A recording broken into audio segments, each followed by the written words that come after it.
క్రీస్తునామంలో అందరూ కూడా తెలియజేసుకుంటారు. రండి, మనం చదువుకున్న భాగాన్ని మనం ఒకసారి దగ్గరగా చదవండి. అపోస్తుల కార్యాలు 9వ అధ్యాయం 3వ వచనం. అందరూ అతడు ప్రయాణము చేయొచ్చు దమస్కు దగ్గరకు వచ్చినప్పుడు అకస్మాత్తుగా ఆకాశం నుండి ఒక వెలుగు అతని చుట్టూ ప్రకాశించను. ఎవరి చుట్టూ చెప్పండి? ఎవరి చుట్టూ? అక్కడ ఎవరి గురించి రాయబడింది? అతడు అంటే ఎవరంటే సౌలు చుట్టూ వెలుగు ప్రకాశించాడు. అంతకుముందు సౌలు ఎటువంటి వాడంటే చెప్పండి? పూర్వము మొదటి తిమోతి 1:12 చదవండి. మొదటి తిమోతికి రాసిన పత్రిక 1:12. పూర్వము దోషకుడును హింసకుడును హానికరుడైన నన్ను తన పరిచర్యకు నియమించి నమ్మకమైన వారిగా ఎంచినందుకు నన్ను బలపరిచిన మన ప్రభు అయిన క్రీస్తు యేసుకు కృతజ్ఞుడనై ఇంకా ఏముందంటే తెలియక అవిశ్వాసములు చేసిన కనుక కనికరింపబడితిని. ఒకప్పుడేమో అతని చుట్టూ హింస ఉంది, తర్వాత హాని ఉంది, దూషణ ఉంది. ఇప్పుడైతే అతని చుట్టూ ఏమొచ్చిందంటే చెప్పండి? ఏమొచ్చింది? వెలుగు ప్రకాశం. యేసుక్రీస్తు వెలుగు వచ్చింది. ఈరోజు మన చుట్టూ కూడా ఏమున్నాయి? ఒకప్పుడు మన చుట్టూ కూడా ఏమున్నాయి? మన చుట్టూ కూడా చీకటి ఉంది, మన చుట్టూ కూడా పాపం ఉంది, మన చుట్టూ ఎన్నో హింసలు, దూషణలు, హాని, ఇవన్నీ కూడా మన జీవితాల్లో వాటినన్నింటిని కూడా అనుభవించొచ్చాం. మరి అయితే ఇప్పుడు క్రీస్తు అక్కడ ఒక మాట తెలియక అవిశ్వాసము వలన చేసి కనుక తెలియక అవిశ్వాసం వలన చేసి కనుక కనికరించబడి తిని. ఇప్పుడైతే నన్ను బలపరిచిన మన ప్రభు అయిన క్రీస్తు యేసుకు కృతజ్ఞుడనై ఉన్నాను. ఈరోజు నువ్వు నేను కూడా పూర్వం హింసకులమే, దోషకులమే, హానికరులమే. ఇంకా మాట చెప్పాలంటే చీకటిలో నివసించిన వారమే. చీకటి మన చుట్టూ ఉన్నాయి. అయితే ఇప్పుడు దేవుడు ఆశ్చర్యకరమైన వెలుగును మన చుట్టూ ఆయన వెలుగుని మన చుట్టూ ప్రకాశింపజేశాడు. అసలు ఒకప్పుడు మన చుట్టూ ఏమున్నాయి? ఒకప్పుడు చూద్దాం. క్లుప్తంగా ఒక 5 విషయాలు మనం ధ్యానం చేసుకుందాం. కీర్తనలు 49:5. కీర్తనలు 49:5. నా కొరకు పంచువారే దోష కృత్యములు నన్ను చుట్టుకొనినప్పుడు నా కొరకు పంచువారే దోష కృత్యములు నన్ను చుట్టుకున్నాయి. ఏంటంటే దోషాలు, దోష కృత్యాలు. ఒకప్పుడు అవన్నీ కూడా మనల్ని చుట్టుకున్నాయంట. దోషములు అంటే మనల్ని ఆవరించి ఉన్నాయంటాడు. యెషయా గ్రంథకర్త 59:3 చదవండి. యెషయా 59:3 చూస్తే నీ చేతులు రక్తము చేతను, మీ వేళ్ళు దోషము చేతను అపవిత్రపరచబడి ఉన్నవి. మీ చేతులు రక్తము చేత, ఇంకా చెప్పండి, మీ వేళ్ళు దోషము చేత. అంటే మన చేతులు, మన వేళ్ళు ఒక రకంగా చెప్పాలంటే అరికాలములకు నడినెత్తి వరకు అన్ని పాపాలే, అంతా దోషమే. ప్రతి అవయవం కూడా పాపముతో ఉంది. ఒకప్పుడు దోషాలు మనల్ని చుట్టుకున్నా ఉన్నాయి. 64:6 యెషయా గ్రంథం 64:6 కూడా మేమందరము అపవిత్రుల వంటి వారమైతిమి, మా నీతి క్రియలను మురికి. నీతంతా మనం అనుకుంటాం కదా, మేము నీతి కార్యం చేసిన, మేము ప్రార్థన చేసిన, మేము కన్నీరు కార్చిన, మేము అది చేస్తున్నాం, ఇది చేస్తున్నాం, దాన ధర్మాలు చేస్తున్నాం. దేవుడు అంటున్నాడు కదా, మన నీతి అంతా కూడా ఏంటంటే మురికి గొడవలే, దోషాలు, అపవిత్రాలు మనల్ని చుట్టుకొని ఉన్నాయి. ఆమోసు గ్రంథకర్త 2వ అధ్యాయం 1వ వచనంలో చూద్దామండి. ఆమోసు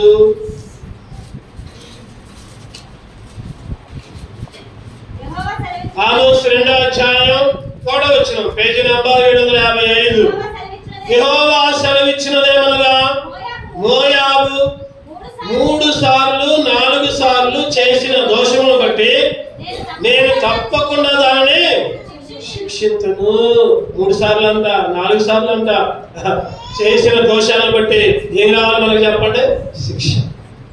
శిక్ష. ఒకప్పుడు నువ్వు నేను కూడా మనం చేసిన ప్రతి అపవిత్రత, ప్రతి పాపం, లేకపోతే ప్రతి దోషాన్ని బట్టి శిక్షకి పాత్రమై ఉన్నాం. శిక్షకి పాత్రమై ఉన్నాం. అందుకనే హెబ్రీయులకు రాసుకుంటే 8వ అధ్యాయం 12వ వచనంలో హెబ్రీ గ్రంథకర్త 8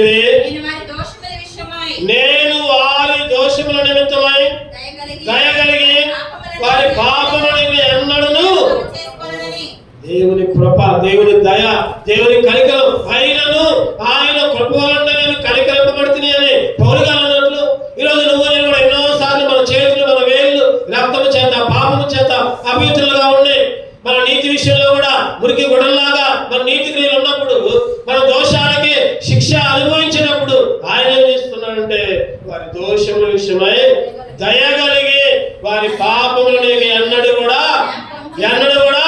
జ్ఞాపకము.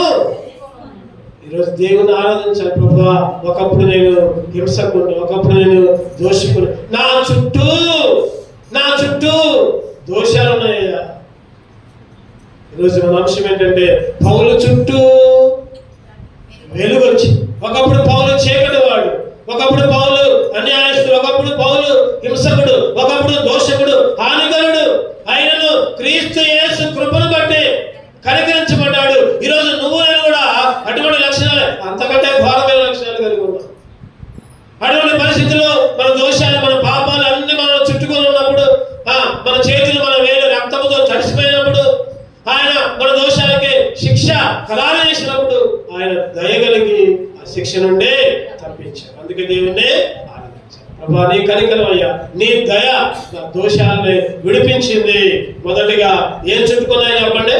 దోషాలు చుట్టుకున్నాయి. రెండవదిగా ఇంకా ఏం చుట్టుకున్నాయి మనల్ని? యోనా గ్రంథం 2వ అధ్యాయం, యోనా 2, యోనా గ్రంథం 2వ అధ్యాయం 5వ వచనం, ప్రాణాంతము వచ్చినట్లుగా జలములు నన్ను ఏం చుట్టుకున్నాయంట చెప్పండి? జలములు నన్ను చుట్టుకున్నాయి. జలం అంటే సముద్రాలు, లోకపు అలలు, లోకపు ఇబ్బందులు జలాల్లాగా. బైబిల్లో ఉంటుంది భక్తిహీనులు అంట. చూద్దామన్నమాట. యెషయా గ్రంథం 57, యెషయా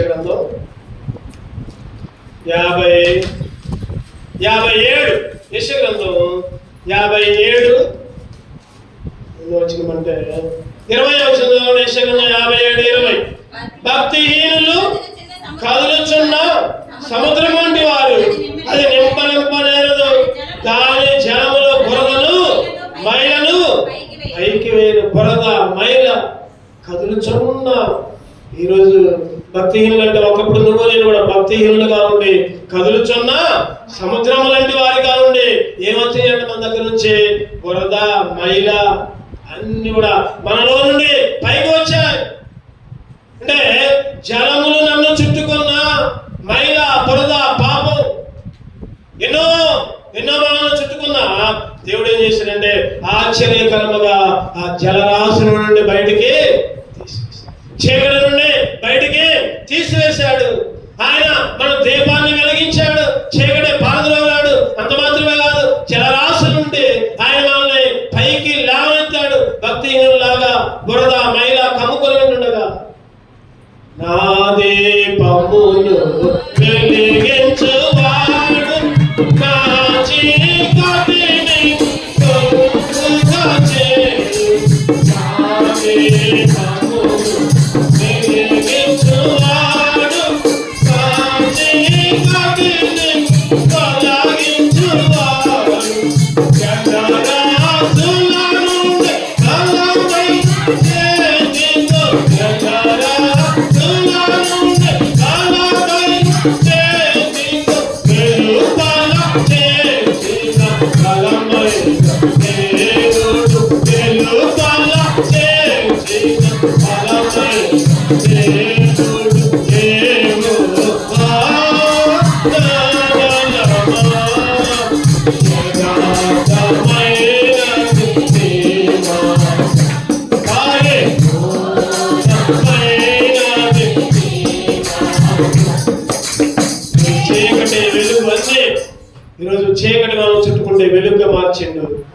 జలరాశుల నుంచి ఏం చేసిందంటే పైకి లేవనెత్తింది. అందుకనే యెషయా గ్రంథంలో చక్కటి మాట రాయబడుతుంది. 43 యెషయా గ్రంథం 43 ఎన్నో వచ్చిన 2వ వచనం. యెషయా 43:2 నీవు జలములలో పడి దాటినప్పుడు నేను నీకు తోడైనను, నదుల్లో పడి వెళ్ళినప్పుడు అవి నీ మీద పొర్లిపారవు, నీవు అగ్ని మధ్య నడిచినప్పుడు కాలిపోవు, జ్వాలలు నిన్ను కాల్చవు. జలాల్లో ఉన్నా లేదా అగ్నిలో ఉన్నా నదుల్లో ఉన్నా చెప్పండి, జలాల్లో పడి దాటినప్పుడు ఈరోజు దేవుడు అంటున్నాడు నీకు తోడై ఉన్నాను. ఇశ్రాయేలు ఎర్ర సముద్రంలో నడుచుకుంటూ పోయారు. ఎర్ర సముద్రంలో ఏం చేశారంటే నడుచుకుంటూ పోయారు. నీళ్ళు ఎంత ఉన్నాయంట, అప్పుడు దాకేమో సముద్రం అక్కడికక్కడ ఆగిపోయింది. ఈరోజు గొప్ప దేవుడు. ఒకసారి అంట ఒక సండే స్కూల్ బాబు నా దేవుడు గొప్పవాడు ఇదే పాట పాడుకుంటున్నాడంట. జలరాశుల నుండి దేవుడు బలమైన చేతితో విడిపించాడని పాట పాడుకుంటా పోతుంటే ఒక నాస్తికుడు కలిశాడంట. నాస్తికుడు కలిసి పిచ్చోడా ఇటు రారా, అరే పిచ్చోడా ఏంటి నన్ను అట్లా అంటున్నావు, మా దేవుడు జలరాశుల నుంచి ఇశ్రాయేలుని నడిపించిన దేవుడు అని చెప్తున్నాడంట. అరే మరి మీ దేవుడు ఆ జలరాశుల నుంచి కాదురా, అయ్యి కనీసం మోకాల లోతు కూడా నీళ్లు లేవురా అక్కడ, నీకేం తెలుసు, నువ్వు చిన్నపిల్లగాడివి, నీకంటే నేను పెద్దోడిని, నాకు అన్ని తెలుసు, నేను చదువుకున్నా, నువ్వేం చదువుకోలేదు, మోకాల లోతులో నుంచే దేవుడు నడిపించాడురా, మీ దేవుడు గొప్పడే కాదు, మోకాల లోతులో ఎవరైనా నడుస్తారా అని అన్నాడంట. పాప వీడికి బైబిల్ వాక్యం ఆ ఒక్క పాటే తెలుసు. చిన్నపిల్లవాడు, సండే స్కూల్ పిల్లవాడు, అయినా కూడా ధైర్యంగా సమయాలు కూడా తాగిక్కుంటూ వెనకపోయి మళ్ళీ కొద్దిసేపు పోయి మళ్ళీ వెనకొచ్చాడు. అన్న ఒక్క నిమిషం అన్నాడంట. అన్న మా దేవుడు మోకాళ్ళ లోతులో నుంచే నడిపించాడు, గొప్ప దేవుడు మా దేవుడు. మరి మోకాళ్ళ లోతు అన్నావు కదా, ఆ మోకాళ్ళ లోతు నీళ్ళల్లో నుంచే ఫరో సైన్యాన్ని, ఫరో రథాన్ని, ఫరో గుర్రాన్ని, ఫరో సైన్యాన్ని అంతా నాశనం చేశాడు మా దేవుడు. మరి ఎంత గొప్పడు నువ్వే ఆలోచించుకో అన్నాడంట. చెప్పండి, మోకాళ్ళ లోతులు అని విమర్శించినోడు ఆ మోకాళ్ళ లోతు నీళ్ళలోనే ఎవరెవరు నాశనం చేశాడు? ఫరో సైన్యం మొత్తాన్ని, ఫరో రథాలు, ఫరో గుర్రాలు ఇక మునిగిపోయి లేవలేదు. తర్వాత ఆపడం జరిగింది. ఇక ఇశ్రాయేలు క్షేమంగా వండుకొచ్చారు. ఇప్పుడు ఈడి పని అయిపోయింది, తాకాయకి ఇంకోటి. ఈరోజు ఎన్నో విమర్శలు, ఎన్నో ఇబ్బందులు, ఎన్నో ఇరుకులు అయినప్పుడు కూడా మన దేవుడు ఎంత గొప్పవాడంటే ప్రతి సమాజం. అందుకని అక్కడ ఉంది, జలములలో పడి దాటినప్పుడు నేను నీకు తోడైనను, నదుల్లో పడి వెళ్ళినప్పుడు అవి నీ మీద పొర్లిపారవు, నీవు అగ్ని మధ్య నడిచినప్పుడు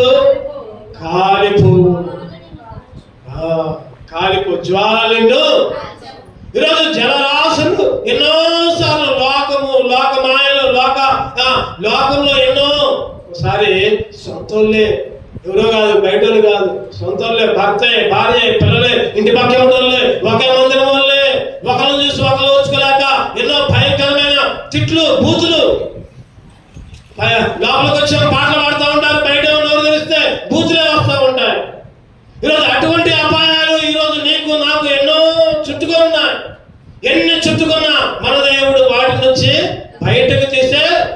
అందుకే దేవుని స్తుతించాలి, అందుకే దేవుని ఆరాధించాలి. రకరకమైన జలాల నుంచి కూడా. అందుకని ఆ రోజు పేతురు కూడా ఏం జరిగింది చెప్పండి. పేతురు లోకాన్ని చూసినప్పుడు, యేసుక్రీస్తుని చూసినప్పుడేమో నేల మీద నడిచాడు. యేసుక్రీస్తుని ఎప్పుడైతే చూడకుండా లోకాన్ని చూశాడో ఏం జరిగింది? మునిగిపోసాగాడు. ఆ జలముల్లో, ఆ నదుల్లో, ఆ సముద్రంలో మునిగిపోసాగాడు. ఎప్పుడైతే యేసుక్రీస్తు వచ్చి వెంటనే చేయబట్టుకొని మత్తయి సువార్త చదవనమాట. మత్తయి సువార్త 8వ అధ్యాయం 14:30 చదవండి. గాలిని చూచి భయపడి మునిగిపోసాగి ప్రభువా నన్ను రక్షించమని కేకలు వేసి వెంటనే యేసు చేయి చాపి అతన్ని పట్టుకొని అతని అల్ప విశ్వాసి ఎందుకు సందేహపడుతున్న అతనితో యేసుక్రీస్తు చెయ్యి పట్టుకొని లేపినా, యేసుక్రీస్తు చెయ్యి పట్టుకొని లేవనెత్తిన దేవుడు. కీర్తనలు 18వ అధ్యాయం 18-16 వచనంలో చక్కటి మాట రాయబడుతుంది. కీర్తనలు 18 ఎక్కడి నుంచి అంటే ఉన్నత స్థలము నుంచి ఆయన చెయ్యి పట్టి లాగేవాడు. 18-16 ఉన్నత స్థలముల నుండి చెయ్యి చాపి ఆయన నన్ను పట్టుకొనను, నన్ను పట్టుకొని చెప్పాలి, అందరూ చెప్పాలి. నన్ను పట్టుకొని ఎక్కడి నుంచి అంట? మహాజలరాశులు. ఈ లోకము ఎంతో మంది మనల్ని వెనకలాగడానికి, ఎంతో మంది ఆ లోక మాయల్లో మనల్ని కూడా ముంచడానికి, రకరకాలుగా విశ్వాసాన్ని దెబ్బతీయడానికి, దిగజార్చడానికి రోజు దేవుడు అంటున్నాడు, మహాజలరాశుల్లో నుంచి పట్టుకొని, ఉన్నత స్థలంలో నుంచి ఆయన చెయ్యి జారినది పట్టుకొని మహాజలరాశుల్లోంచి తీసిన ఆయన చికటగల దొంగ ఊపిల నుంచి లేపి క్రీస్తు అనే బండ మీద నిలబెట్టిన దేవుడు. 41:2-3 వచనాల ప్రకారం ఆయన నువ్వు నేను కూడా చికటగల దొంగ ఊపిలో ఉంటే, ఈరోజు జలరాశులు నిన్ను చుట్టుకొని ఉంటే ఆయన చెయ్యి బట్టి లాగి క్రీస్తు అనే బండ మీద నిలబెట్టినది ఈరోజు దేవుణ్ణి. అందుకనే దేవుణ్ణి ఆరాధించాలి. ప్రభా నేను ఎన్నోసార్లు రకరకాలుగా చుట్టబడి ఉన్నాను, రకరకాలుగా జలరాశుల్లో చుట్టబడి ఉన్నా, ఎన్నో అపాయాల్లో చుట్టుకొని ఉన్నా, ఎన్నో ఇబ్బందుల్లో చుట్టుకొని ఉన్నా. అయినప్పటికీ కూడా చికటగల దొంగ ఊపి నుండి లేవనెత్తావు, క్రీస్తు అనే బండ పైన నిలబెట్టావు. అందుకే నిన్ను 3గా చూద్దారండి. ఏమేమి చుట్టుకున్నాయి? ఒకటోది ఏం చుట్టుకున్నాయంటే చెప్పండి, దోషములు మనల్ని. రెండవదిగా జలములు మనల్ని చుట్టుకున్నాయి. 3వది కీర్తనలు 27:6. కీర్తనలు 27. ఇప్పుడు నన్ను చుట్టుకుని ఉన్న నా శత్రువుల కంటే ఎత్తుగా నా తల ఎత్తబడును. ఎవరు చుట్టుకున్నారంట? 3వదిగా చెప్పండి, ఎవరు చుట్టుకున్నారు? శత్రువులు. ఇప్పుడు నన్ను చుట్టుకొని నా శత్రువులు, శత్రువుల కంటే నా తల ఏమైందంట అక్కడ? చెప్పండి, శత్రువు ఎవరు? చెప్పాలి, శత్రువు ఎవరు? మనమే శత్రువు. నా నోరే నాకు శత్రువు, నా కాలే నాకు శత్రువు, నా చేతులే. ఎందుకంటే పలకరాని మాటలు మాట్లాడుతూ ఉంటాను నోటి ద్వారా. ఎన్నో మాటలు ఎంతో మందిని గాయపరిచాం. కొట్టడం కంటే ఒక ఆయన అన్నాడు, అరే ఒక దెబ్బన్న కొట్టురా, మాటలు మాత్రం అని మాకు రా అంటాడు. ఒక దెబ్బన్న కొట్టు పడతా, కానీ నీ ఇష్టం వచ్చినట్టు మాటలు ఎన్నోసార్లు మన నోటితో, మన మాటలతో పక్కమడంలో ఎన్నోసార్లు అవమానపరిచాం. అదే మన శత్రువు. ఒకడంట దెయ్యం పట్టినాడు, ఏం చేసిండు? రాళ్ళతో వాడే కొట్టుకున్నాడు. మార్కు సువార్త 5వ అధ్యాయం చదవండి అన్నమాట. మార్కు సువార్త ఎన్నో వచ్చిన చూడండి. మార్కు సువార్త 5:5. మార్కు సువార్త 5:5. వాడు ఎల్లప్పుడూ రాత్రింబగలను సమాధుల్లోను కొండలలోను కేకలు వేయచ్చు, తన్ను తానే ఏం చేసిందంటే రాళ్ళతో. ఈరోజు నువ్వు నేను కూడా మనమే గాయపరుచుకుంటున్నాం, మనమే హింసించుకుంటున్నాం. నా చేతులు, నా చూపులు, నా కళ్ళు, లేదా నా చేతులు, నా కాళ్ళు, నా నోరు, నా మాటల ద్వారా మనం అనుకుంటాం కదా, వాళ్ళని తిడుతున్నాంలే, ఏళ్ళని తిడుతున్నాంలే, ఇవాళ బాగా నాకు హాయి ఉంది. ఒకసారి అందరూ తిట్టి లోపల పోయి అనుకుంటారంట, ఏమని? అబ్బాయి ఇవాళ నాకు మనసు ప్రశాంతంగా ఉంది అనుకుంటారంట. అందరిని బయట తిట్టి అనుకుంటాం. కానీ అది మనకు మనమే చెప్పండి ఏం చేసుకున్నట్టు? గాయపరుచుకున్నట్లు. మనకు మనమే గాయపరుచుకున్నట్లు, మనకు మనమే ఇబ్బందుల్లో పడినట్టు, మనకు మనమే ఆ నిప్పుల కొలమిని మీద పెట్టుకున్నట్టు. వాడు కూడా అంతే చేస్తున్నాడు. ఇక్కడ ఏం చేస్తున్నాడు? తన్ను తానే రాళ్ళతో గాయపరుచుకున్నాడు. అలాగనే తను తానే మన శరీర క్రియల ద్వారానే. మార్కు సువార్త 7:21 13 రకాలు ఉన్నాయి. 13 రకాల గాయాలు, 13 రకాల రాళ్ళు. ఆ రాళ్ళతో 7 మార్కు 7:21 లోపల నుండి అనగా మనుషుల హృదయంలో నుండి దురాలోచనలు, జాగ్రత్తలు, దొంగతనాలు, నరహత్యలు, వ్యభిచారములు, లోభములు, చెడుతనములు, కృత్రిమమును, కామవికారమును, మత్సరమును, దేవదూషణయు, అహంభావమును, అవివేకమును. ఇవన్నీ కూడా రాళ్ళే. ఇవన్నీ కూడా ఏంటి అంటే మనలో ఉన్న రాళ్ళే. వాటి చేత మనకు మనమే గుర్తుపెట్టుకోండి. మనం ఎవరినో తిట్టడం కాదు, ఎవరినో అనడం కాదు, ఎవరినో కొట్టడం కాదు, ఎవరినో దూషించడం కాదు. మనకు మనమే ఈ 13 రకాల రాళ్ళు. ఈ 13 రకాలు మామూలు రాళ్ళు కాదు, ఈ కొచ్చైన రాళ్ళు, మామూలు పదునైన రాళ్ళు. ఈ రాళ్ళతో ఆ దెయ్యం పట్టణంలాగా మనకు మనమే గాయపరుచుకున్న పరిస్థితి. ఒకప్పుడు అయ్యే మన శత్రువులు. అందుకనే అక్కడ రాయబడింది, నా శత్రువులు నాకెన్నో గాయాలు చేశారు.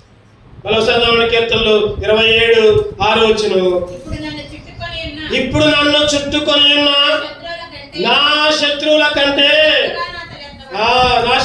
ఎత్తుగా నా తల. ఒకటో రకం మేము శత్రువులు అంటే మనమే శత్రువులు. రెండో రకంగా మనం ఎప్పుడైతే ప్రార్థనలో ఉంటామో, ఎప్పుడైతే దేవుళ్ళు గడుపుతామో, దాన్ని చూసి అసూయపడే శత్రువులు లోకంలో కూడా ఉన్నారు. అపవాది, సైతాను సంబంధంలో అందరూ కూడా శత్రువులే. ఈరోజు దేవుడు మన శత్రువు ఎదుట మనల్ని ఏమాత్రం కూడా సిగ్గుపరచనీయడు. చెప్పండి, దేవుడు మన శత్రువుల ఎదుట ఏమాత్రం కూడా సిగ్గుపడనీయడు. మన చదువుల్లో అయినా, లేకపోతే మన ఆధ్యాత్మిక జీవితంలో అయినా, మన చేతి పనుల్లోనైనా, ఉద్యోగాల్లో అయినా, ఎప్పుడైతే దేవుని మీద ఆధారపడతామో దేవుడు ఏమాత్రం కూడా సిగ్గుపడనీయడు. ప్రభా, ఎన్నోసార్లు అయ్యా నా శత్రువులందరూ కూడా నన్ను చుట్టుకోరు. నా శత్రువులు ఎన్నోసార్లు నాకు నేనే ఈ 13 రకాల రాళ్ళ చేత నాకు నేనే గాయపరుచుకున్నా. అయ్యే నాకు శత్రువులుగా ఉంటే శత్రువుల చేతిలో నుంచి నువ్వు ఏం చేశావు చెప్పండి? విడిపించావు. శత్రువుల చేతిలో నుంచి నన్ను విడిపించావు. నా శత్రువులు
యేసు కూడా ఎంతో మంది శత్రువులు చుట్టుకొని ఉన్నారు.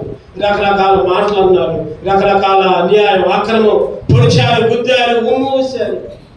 అయినా కానీ యేసుక్రీస్తు చెప్పండి, వాళ్ళందరూ కూడా ప్రేమతో జయించాడు. మరణాన్ని జయించాడు, సైతాన్ని జయించాడు, లోకాన్ని జయించాడు, అపవాదం జయించాడు, శరీరాన్ని కూడా జయించాడు యేసుక్రీస్తు. ఈరోజు నేను కూడా అటువంటి జయంలో ఉంచాడు. శత్రువులందరూ కూడా మనం చుట్టుకుంటే యేసు ఏం చేశారంటే లేపాడు. అందుకే దేవుణ్ణి ఆరాధించుకోవాలి. చూద్దాం 4వదిగా కీర్తనలు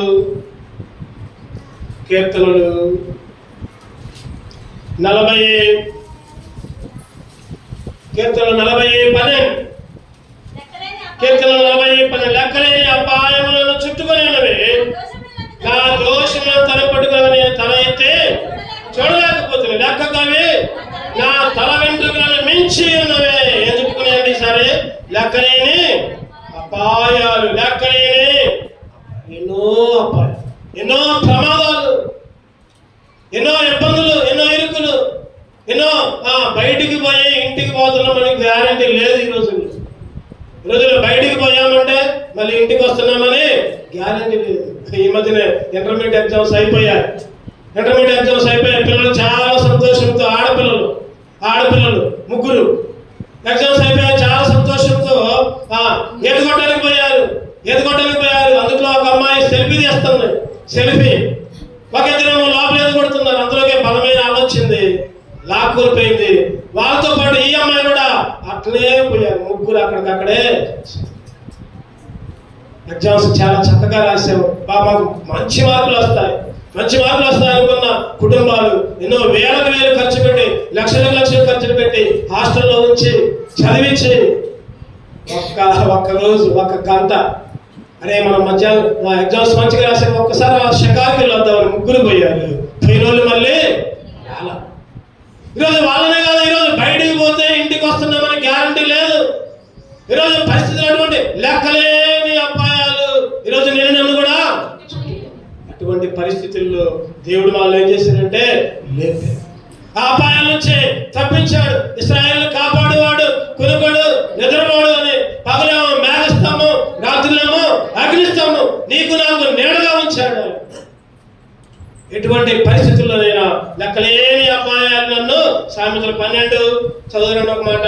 సామెతలు 12:13 వచ్చింది చదవండి. సామెతలు 12:13 పెదవుల వలన దోషము అపాయకరమైన ఊరి నీతిమంతుడు. నీతిమంతుడు అంట చెప్పండి. ఆపదని నీతిమంతుడు ఆపదను తప్పించుకుంటాడు. మన పెదవుల మాటల వలన అపాయాన్ని కొనుక్కుంటాం. ఒకసారి మన మాటల వల్ల, మన చూపుల వల్ల, మన పాపాల వలన అపాయాన్ని కొనుక్కుంటాం. నీతిమంతుడైతే చెప్పండి ఆపదని తప్పించుకో. నీతిమంతుడు ఆపదని, ఎన్నో అపాయాలని, ఎన్నో ఇరుకుల్ని నీతిమంతుడైతే తప్పించుకుంటాడు. ఎన్నో అపాయాలు. 124:7 వచ్చిన ప్రకారం ఇశ్రాయేలు కాపాడువాడు చెప్పండి కునుకడు. చదవండి 124:7. ఏ అపాయం రాకుండా యెహోవా నిన్ను చెప్పండి. మళ్ళీ ఒకసారి చెప్పండి. ఏ అపాయం రాకుండా యెహోవా నిన్ను కాపాడును. ఏ అపాయం రాకుండా. అందుకనే పగటిలో మేఘస్తంభం, రాత్రుల్లో అగ్నిస్తంభం. ఏ అపాయం రాకుండా ఆయన నిన్ను కూడా కాపాడేవాడు. ప్రభా ఎన్నో అపాయాలు రోడ్డు మీదకి వస్తే ఏమో మనం మంచిగానే పోవచ్చు. వెనక నుంచి వచ్చేది మనం గుర్తితే చెప్పండి మన చేతుల్లో ఉంది. అది మన చేతుల్లో ఏది కూడా లేదు. 142 వచ్చింది కీర్తనలు 140. వారు తమ హృదయములలో అపాయకరమైన యోచనలు చేయుదురు. వారి నిత్యము యుద్ధము చూచుచుందురు.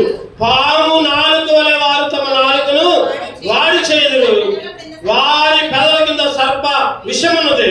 యెహోవా భక్తిహీనుల చేతిలో పడకుండా నన్ను కాపాడును. బలాత్కారము చేయ వారి చేతిలో నన్ను నేను అడుగు జారిపడినట్లు చేయడానికి వారు ఉద్దేశించున్నారు. ఈరోజు అంట కొంతమంది అంట ఎన్నో అపాయకరమైన యోచనలు అంట. మనం ఏం చేసినా, మన మందిరానికి వచ్చినా, పాటలు పాడినా, వాక్యం చెప్పినా, లేకపోతే భక్తితో ప్రార్థన చేసినా, కన్నీటితో ప్రార్థన చేసినా, పక్కన రకరకాల అపాయాలు యోచన చేస్తూ ఉంటారు. అందుకని ఇక్కడ చక్కగా రాయబడింది. వారు నిత్యము ఏం చేస్తారంట అంటే తగాదా లేనిది వాళ్ళకి నిద్రపడదు.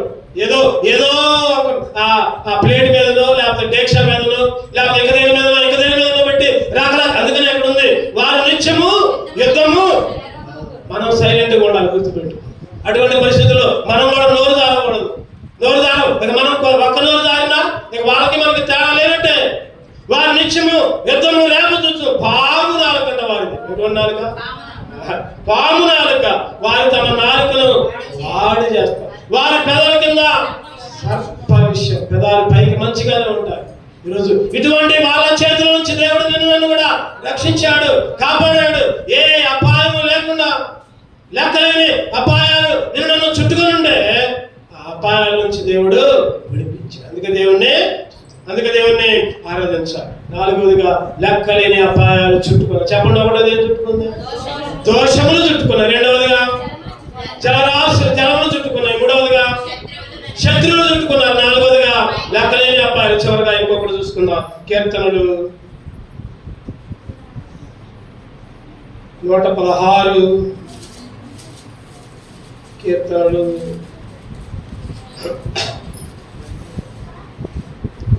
116:3 వచ్చింది. మరణ బంధములు నన్ను చుట్టుకొనెను, పాతాళపు వేదనలు నన్ను పట్టుకొనెను. మరణ బంధములు ఏంటంటే ఈసారి చెప్పండి. 5వదిగా చివరిదిగా మరణ బంధములు నన్ను చుట్టుకొని. మరణపు కట్లు. ఒకప్పుడు లాజరుకు కట్లు కట్టారు మొత్తం. చెప్పండి దేవుడు ఏం చేశాడు? ఆ కట్లు లాజరు బయటికి రా, కట్లు తెచ్చబడ్డాయి. ఈరోజు నువ్వు నేను కూడా ఎన్నోసార్లు మరణ బంధకములు నన్ను కూడా చుట్టుకున్నాయి.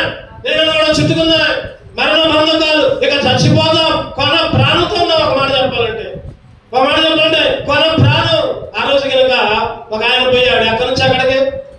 యెరూషలేము నుండి ఎరుకోకపోతుంటే దారిలో దొంగలు ఏం చేశారు? కొట్టారు, వస్త్రాలు లాక్కున్నారు, కొన ప్రాణముతో విడిచారు అని అక్కడ ఉంది. లోకస్వార్త 10వ అధ్యాయం 32-30 నుంచి మధ్య వచ్చినారు.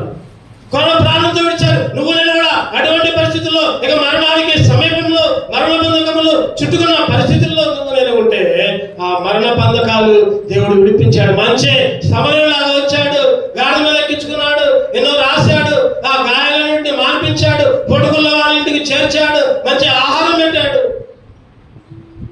ఈరోజు నీకు నాకు కూడా ఎన్నోసార్లు మరణ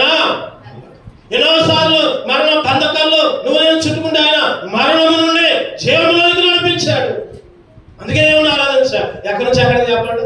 మరణము నుండి జీవములోనికి, మరణం నుండి జీవము. ఎంతో మంది ఈ లోకంలో దేవులుగా దేవతలుగా కొలబడ్డ వాళ్ళు మరణ బంధకాలతో చుట్టుకొని సమాధుల్లో ఉన్నారు. కానీ యేసుక్రీస్తు అయితే మరణ బంధకాలు చుట్టుకోలేదు. యేసుక్రీస్తు మరణాన్ని జయించాడు, మరణాన్ని గెలిచాడు, మరణపు బంధకాలు తుంచివేశాడు. ఓ మరణమాని ముళ్ళు ఎక్కడ, ఓ మరణమాని విజయం ఎక్కడ అని మరణాన్ని గెలిచాడు ఆయన. ఈరోజు దేవుని ఆరాధించాలి, దేవుని స్తుతించాలి. నువ్వు నేను మైకేల్ జాక్సన్ పేరు వినే ఉంటారు. మైకేల్ జాక్సన్ ఏం చెప్పండి ఎవరైనా? మంచి డిస్కో డాన్స్, మంచి డాన్స్. మైకేల్ జాక్సన్ ఆయన చెయ్యి పట్టుకోవడానికి చాలా మంది ఉరుకులెత్తే వాళ్ళ రోజుల్లో యూత్. ఆ మైకేల్ జాక్సన్ ఒకసారి అందరిని పెట్టుకున్నాడు, అందరిని పిలిచాడు. నేను 150 సంవత్సరాలు బతకాలి. టార్గెట్ ఏంటంటే నేను 150 సంవత్సరాలు నేను బతకాలి, 150 సంవత్సరాలు జీవించాలి. ఎన్నో టాబ్లెట్లు, యవ్వనంగా ఉండటానికి తిండి కూడా సరిగ్గా తినకుండా, అన్నం కూడా సరిగ్గా తినకుండా, అందరూ చుట్టూ కాపులా కొద్ది కొద్దిగా మేకప్ ఏమాత్రం కూడా చెదిరిపోకుండా ఎంతో జాగ్రత్తగా డాన్స్ వేసుకుంటూ, డిస్కో డాన్స్ వేసుకుంటూ ప్రపంచాన్ని ఉరోధులగించాడు. చావు వచ్చిద్దేమని శరీరంలో ఏమన్నా అవయవాలు పాడైతే, ఒకళ్ళ గుండె పాడైతే ఇంకొకరు రెడీగా ఉన్నారు గుండె ఇవ్వడానికి, లేదా మూత్రపిండాలు పాడైతే ఇంకొకరు రెడీగా ఉన్నారు మూత్రపిండాలు ఇవ్వడానికి, లేదా కళ్ళు పాడైతే ఒక్కొక్క అవయవానికి ఒక్కొక్కరు రెడీలో పెట్టుకుంటూ కొనుక్కున్నాడు కొన్ని కోట్లు ఇచ్చి. ఎందుకు? మరణాన్ని తప్పించుకోవాలి, మరణం మీద గెలవాలి. 150 సంవత్సరాలు, కేవలం 150 సంవత్సరాలు. అటువంటి మైకేల్ జాక్సన్కి అందరూ నియమించుకోవడం, ఎంతో మంది డాక్టర్లు పిలిచాడు. ఇక అనుక్షణం నా పక్కనే ఉండాలి, మీరు ఇంకేం చేయొద్దు, మీరు ఇగో మీ వృత్తి మీరు హాస్పిటల్లో కూడా ఉండదు, మీ హాస్పిటల్లో ఎంత ఇస్తారో అంతకి 4 రెట్లు నేను ఇస్తాను, నా పక్కనే ఉండు, నిలబడు, నాకు ఏ అపాయం రాకుండా ఎప్పటికప్పుడు నా బాడీ గార్డు లాగా ఉండండి. ఒక 50 మందిని డాక్టర్లు పెట్టుకున్నాడు, 50 మందిని బాడీ గార్డులు పెట్టుకున్నాడు, ఎంతో మందిని అవయవ దానం చేయడానికి పక్కన పెట్టుకున్నాడు. అటువంటి పరిస్థితుల్లో అనుకోకుండా రాత్రి నిద్రపోయాడు, తెల్లారి పొద్దున శవంగా బయటకు వచ్చాడు. ఆ రోజుల్లో కొంతమంది అన్నారు కదా, ఆ మరణం కూడా ఒక మిస్టరీగానే ఉంది. సిబిఐ దర్యాప్తుని అన్ని చేశారు కానీ చివరికి కనుక్కోలేకపోయారు. ఎట్లా చనిపోయిందో కూడా కనుక్కోలేకపోయారు. ఈరోజు మరణం ముందు అందరూ ఓడిపోయారు. ఈరోజు నీకు నాకు దేవుడు ఇచ్చాడంటే మరణాన్ని కూడా గెలిచినట్టు ఇచ్చాడు. ఈ లోకంలో మరణం అందరికి వచ్చే మరణమే, ఈ లోకంలో అందరూ చనిపోవాల్సిందే. కానీ 2వ మరణం నుంచి దేవుడు నిన్ను కూడా తప్పించాడు. అందుకే దేవుని స్తుతించాడు, అందుకనే అంటాడు మరణ బంధకం. చదవడం వల్ల ఒకసారి అన్నమాట, మరణ బంధకములు చుట్టుకొని పాతాళపు వేదన నన్ను పట్టుకొని అయినప్పటికి కూడా ఎవరైతే జయం పొందుతారో, ఎవరైతే గెలుస్తారో వాళ్ళందరూ కూడా బాధ ఉండదు, ఆకలి ఉండదు. ప్రకటన 21 చదువుతారంటే చివరిగా ముగించుకున్న ప్రకటన 21 ఎన్ని వచ్చినావు? 4 చెప్పండి. ఆయన వారి కళ్ళలో ప్రతి బాష్పీంద్రం తుడిచివేయను, మరణం యొక్క ఉండదు, దుఃఖమైన ఏడ్పైన వేదన ఉండదు, మరణం యొక్క ఉండదు. ఈరోజు అందరూ ఆయన చనిపోతాం, కానీ యేసుక్రీస్తు వచ్చినప్పుడు తిరిగి లేపబడతాం.